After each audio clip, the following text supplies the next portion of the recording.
সন্তান প্রসবের পরে রক্তের প্রয়োজন পড়েছিল এক প্রসূতির। রাতে ব্লাড দেওয়ার জন্য লোক পাওয়া যাচ্ছিল না। অবশেষে ডিউটির ফাঁকে প্রসূতিকে রক্ত দিতে হাসপাতালে এলেন আইসি। পুলিশের এমন মানবিক কাজে ইতিমধ্যেই প্রশংসায় পঞ্চমুখ সকলেই। মুর্শিদাবাদের ঝাড়গ্রাম থানার বাসিন্দা শারজিনা বেগম প্রসব যন্ত্রণা নিয়ে কান্দি মহকুমা হাসপাতালে ভর্তি হন। সন্তান প্রসবের পরে শারজিনার শরীরে রক্তের প্রয়োজন পড়ে। হিমোগ্লোবিন নেমে যায় দ্রুত।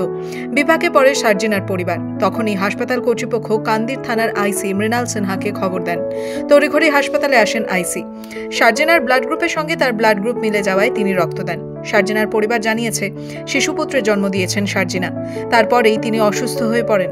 দরকার পড়ে ও পজিটিভ রক্তের, কিন্তু ব্লাড ব্যাংকে ও পজিটিভ রক্ত ছিল না। কিন্তু আইসি সাহেব রক্ত দিয়ে মানবিক ভূমিকা পালন করলেন। এতে তাঁরা গর্বিত। আমার মেয়ের বাচ্চা হতে নিয়ে এসেছিলাম খড়গ্রামে বাচ্চা হলো নর্মালে। বাচ্চা হওয়ার পরে আমার মেয়ে অসুস্থ হয়ে গেল, দিয়ে ওরা কান্দি চালান করলো। কান্দি চালান করে কান্দিতে বললো রক্ত লাগবে। একটা রক্ত দিয়ে গেছিল, একটা রক্ত চলেছিল।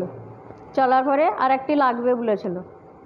আরেকটি লাগবে বলে হলো না, আমাদের জামাইকে জিজ্ঞেস করে বলেছিলাম যে আমাদের মেয়ের রক্ত লাগবে গো, কোথায় পাবো, তা তোমরা একটা ব্যবস্থা করে দাও। ঠিক আছে, এই কান্দি বড়োবাবু আমাদের সাহায্য করেছে মেয়ের রক্ত দিয়ে। এই যে আপনার মেয়েকে কান্দি থানার আইসি রক্ত দিয়ে লাগছে, কি বলবেন? ভালো লাগছে। রক্তদান আন্দোলনের সঙ্গে যুক্ত কর্মী ওসমান শেখ জানান, বর্তমানে তীব্র দাবদাহের জেরে রক্তদান শিবির হচ্ছে না।